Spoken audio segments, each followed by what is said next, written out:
প্রিয় দর্শক মণ্ডলী, বিসি ফাউন্ডেশনের পক্ষ থেকে আপনাদের সবাইকে শুভেচ্ছা ও স্বাগতম জানাচ্ছি। আমরা প্রতিনিয়ত সমসাময়িক কৃষির বিষয় নিয়ে আলোচনা করে থাকি। আজকের যে বিষয় নিয়ে আলোচনা করব আমরা এই সময়ে একটি সবচেয়ে গুরুত্বপূর্ণ বিষয় সাম্প্রতিক বন্যা।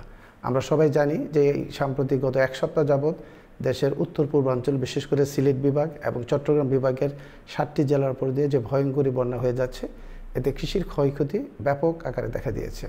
এবং যেহেতু আমরা ডাউন স্ট্রিমে থাকি, এই বন্যা আমাদের প্রত্যেক বছরই কম বেশি ক্ষতি করে থাকে।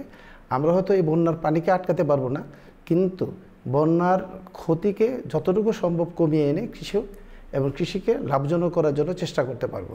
সুতরাং এই মুহূর্তে আমাদের যা করণীয় তার মধ্যে অন্যতম যে জিনিসটি করতে হবে, যে বন্যায় ক্ষতিগ্রস্ত এলাকায় মানুষ, যান, মাল এবং পশু তাদেরকে নিরাপদ আশ্রয়স্থানে পৌঁছে দেওয়া, তাদের জন্য প্রয়োজনীয় খাবার, পানীয় এবং ওষুধের ব্যবস্থা করা।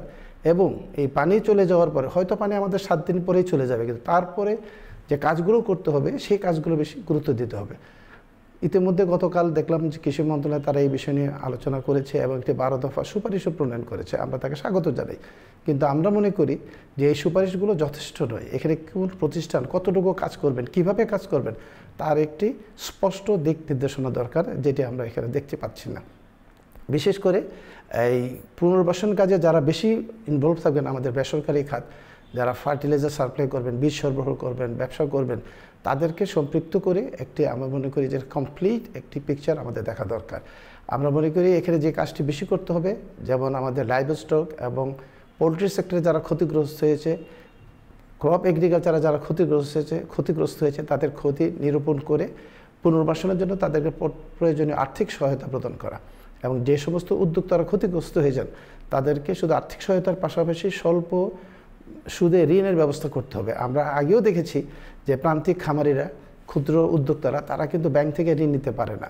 সুতরাং এমন একটি ব্যবস্থা আমাদেরকে নির্ধারণ করতে হবে যাতে করে তারা এই ঋণ পেয়ে এই ব্যবস্থাটা এগিয়ে যেতে পারে। পাশাপাশি আমাদের যে লেট ভ্যারাইটি যে জাতগুলো আছে আমন ধানের, সেই জাতগুলোর বীজ এবং চারা তাদেরকে সরবরাহের উদ্যোগ গ্রহণ করতে হবে।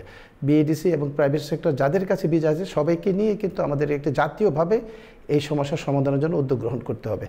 এবং আমরা মনে করি যে ফার্টিলাইজার সাপ্লাইটাকে নিশ্চিত করতে হবে এবং রোগবালাইকে নিরসনের জন্য যে সমস্ত পেস্টিসাইড, কেমিক্যালের দরকার সে সাপ্লাইগুলো নিশ্চিত করতে হবে।